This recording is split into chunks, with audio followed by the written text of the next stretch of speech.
Hello दोस्तों, नमस्कार। एक बार फिर से हम आ गए हैं अपने यूट्यूब चैनल डिजिटल पढ़ाई वाला में। दोस्तों, हम पढ़ रहे थे फिजिक्स क्लास 10th में जो पहला चैप्टर है प्रकाश के बारे में।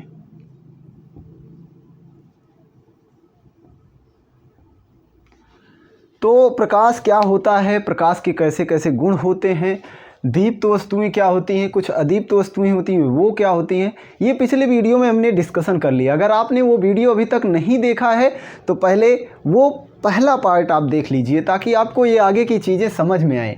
इस वीडियो में हम डिस्कस करने वाले हैं प्रकाश की किरण के बारे में। आखिर ये प्रकाश की किरण क्या होती है। तो दोस्तों, जब किसी माध्यम, देखो कोई जो प्रकाश होता है हमारा विद्युत चुंबकीय तरंग होती है, पर उसको चलने के लिए हमें किसी माध्यम की ज़रूरत नहीं है।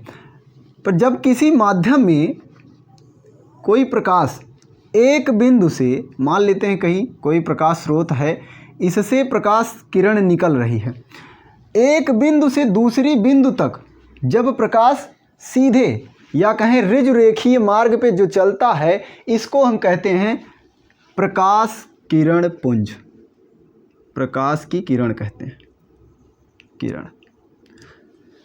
तो और जब यही किरण कई समूह में एकत्रित हो जाता है तो इसको हम कहते हैं प्रकाश किरण पुंज।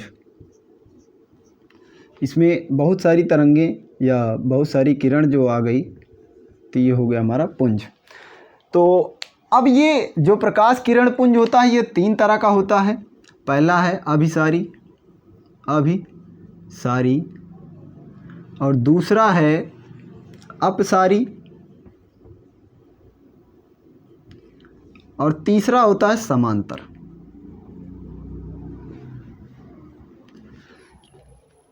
तो यहाँ पे हमारा जो प्रकाश किरण पुंज होता है वो 3 तरह का हो जाता है। पहला है अभिसारी, दूसरा अपसारी और तीसरा समांतर। अब हम देखते हैं कि ये तीनों हैं क्या आखिर। तो जैसे आप कभी कभी देखे होंगे कहीं कहीं पर प्रकाश फैल जाता है और कहीं पे आकर के एकत्रित हो जाता है। तो जैसे अगर हम देखें तो अभिसारी प्रकाश किरण जो है वो प्रकाश किरणों को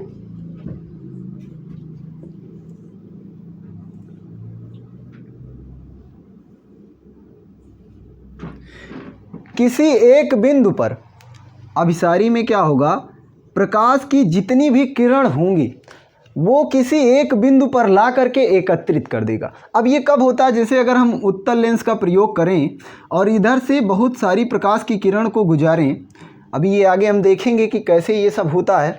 तो क्या होगा, यहाँ से जब अपवर्तन के पश्चात किरण गुजरेगी तो ये सब फोकस पे आकर के एकत्रित हो जाती हैं। तो इस घटना को हम कहते हैं अभिसारी। तो ये पहला हो गया हमारा अभिसारी। अब उसके बाद दूसरा समझते हैं, दूसरा है अपसारी। अपसारी इसमें क्या होता है दोस्तों, जस्ट इसका उल्टा।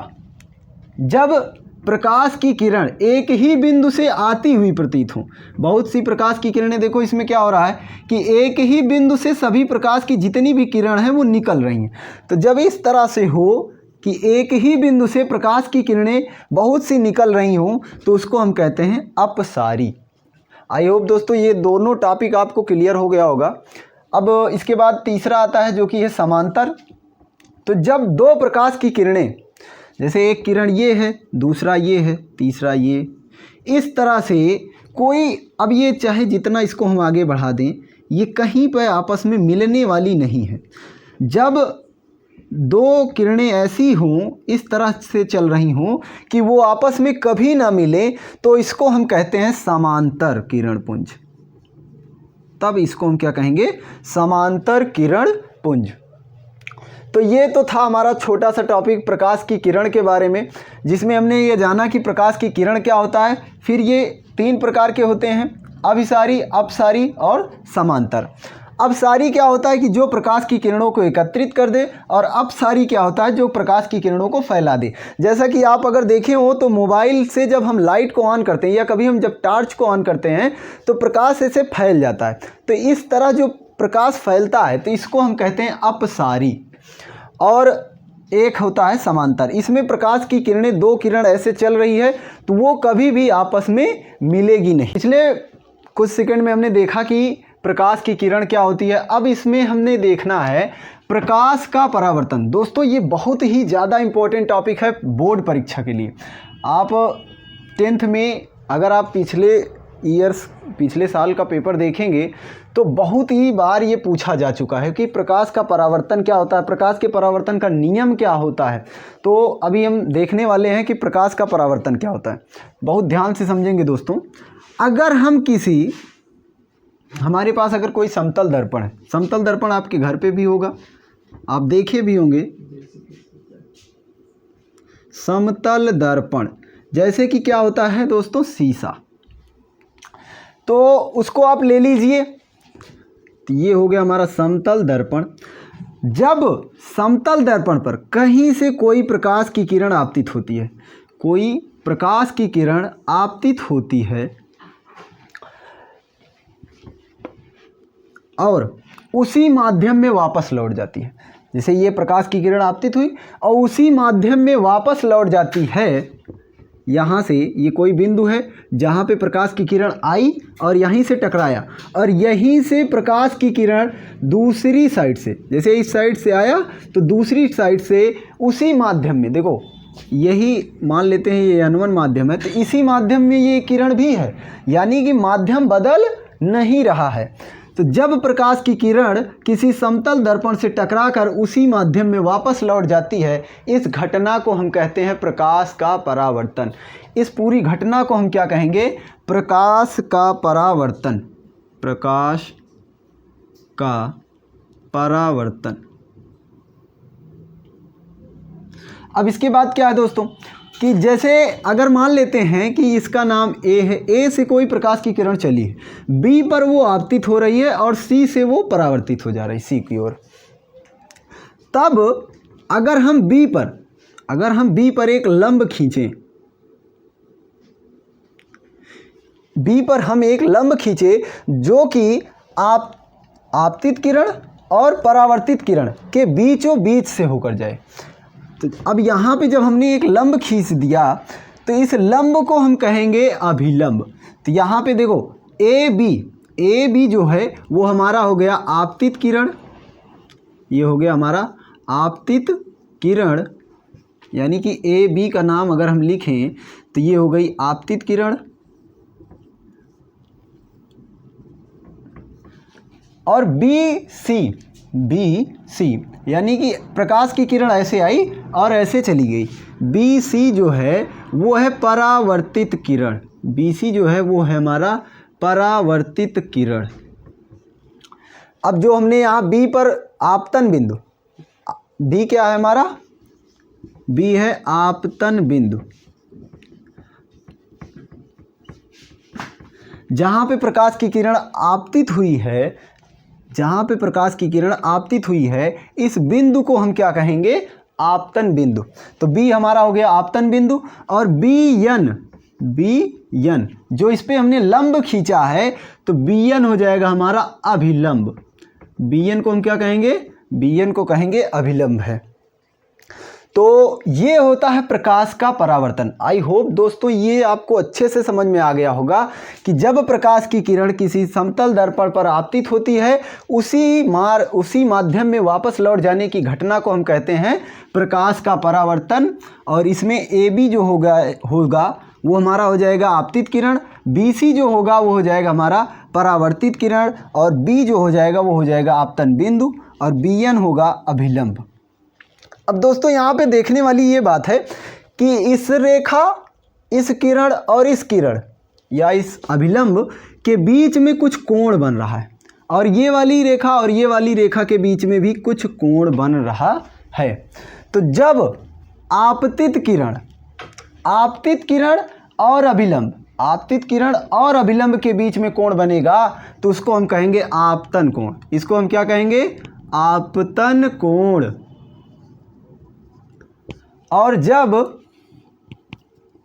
आपतन कोण, और जब परावर्तित किरण, ये हमारी परावर्तित किरण है BC, परावर्तित किरण और अभिलंब के बीच में कोण बनेगा तो इसको हम कहेंगे परावर्तन कोण। इसको हम क्या कहेंगे? परावर्तन कोण। तो यहाँ पे दोस्तों हमारा आई हो गया आपतन कोण और आर हो गया परावर्तन कोण। तो दोस्तों ये रहा हमारा प्रकाश के परावर्तन का टॉपिक। आई होप ये आपको समझ में आ गया होगा। अब इसके बाद हम देखने वाले हैं कि प्रकाश के परावर्तन का कुछ नियम होता है। तो हमारे पास 2 नियम हैं प्रकाश के परावर्तन के, तो उसको हम एक बार डिस्कस कर लेते हैं। आई होप आपको समझ में आ रहा होगा जो हम पढ़ा रहे हैं। अगर समझ में आ रहा है तो चैनल को सब्सक्राइब कर लीजिए ताकि आगे के जो भी वीडियोज़ हैं आप उसको देख पाएँ, और वीडियो को अच्छे से शेयर भी कर दीजिए ताकि और भी बच्चे जो 10th में हैं वो देख सकें। तो चलिए हम डिस्कस करते हैं प्रकाश के परावर्तन के नियम।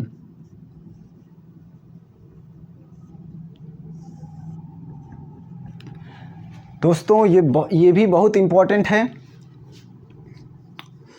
ये भी अक्सर बोर्ड परीक्षा में पूछा जाता है।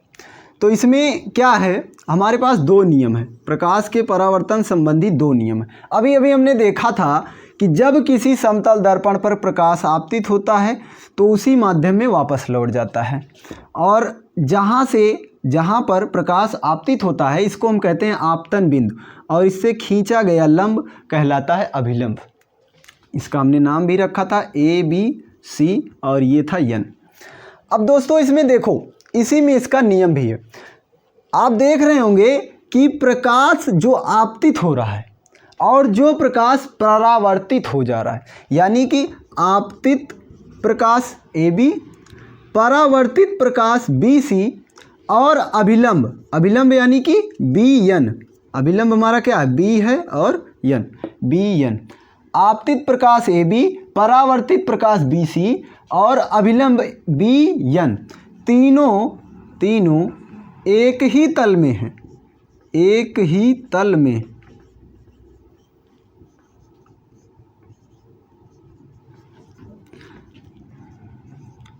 देखो, आपतित किरण, परावर्तित किरण और अभिलंब तीनों एक ही तल में हैं। तो ये हो गया हमारा प्रकाश के परावर्तन का पहला नियम। अब इसके बाद आता है दूसरा नियम। तो अभी अभी हमने बताया था कि जब आपतित किरण और अभिलंब के बीच में कोण बनता है तो इसको हम कहते हैं आपतन कोण। इसको हम क्या कहते हैं? आपतन कोण, जिसको हम प्रदर्शित करते हैं I से। तो यहाँ पे लिख लेंगे आपतन कोण I। और परावर्तन कोण कौन सा था? C और N के बीच में बना कोण, यानी कि परावर्तित किरण और अभिलंब के बीच में बने कोण को हम क्या कहते हैं? परावर्तन कोण। इसको हम किससे प्रदर्शित करते हैं? R से। परावर्तन कोण R सदैव बराबर होते हैं। यही है हमारे प्रकाश के परावर्तन का दूसरा नियम, कि आपतन कोण जो भी रहेगा, जितने अंश के कोण पर प्रकाश की किरण आएगी उतने ही अंश के कोण से प्रकाश की किरण परावर्तित होकर के चली जाएगी, यानी कि आपतन कोण I का मान हमेशा ही परावर्तन कोण R के बराबर होगा। तो दोस्तों ये हो गया हमारा प्रकाश के परावर्तन का नियम। पहला नियम क्या है कि AB, BC और BN, यानी कि आपतित किरण, परावर्तित किरण और अभिलंब तीनों एक तल में होंगे। और दूसरा नियम है कि ये जो आपतन कोण है ये सदैव बराबर होगा परावर्तन कोण के। तो आई होप दोस्तों ये आपको अच्छे से समझ में आ गया होगा। थैंक यू, धन्यवाद।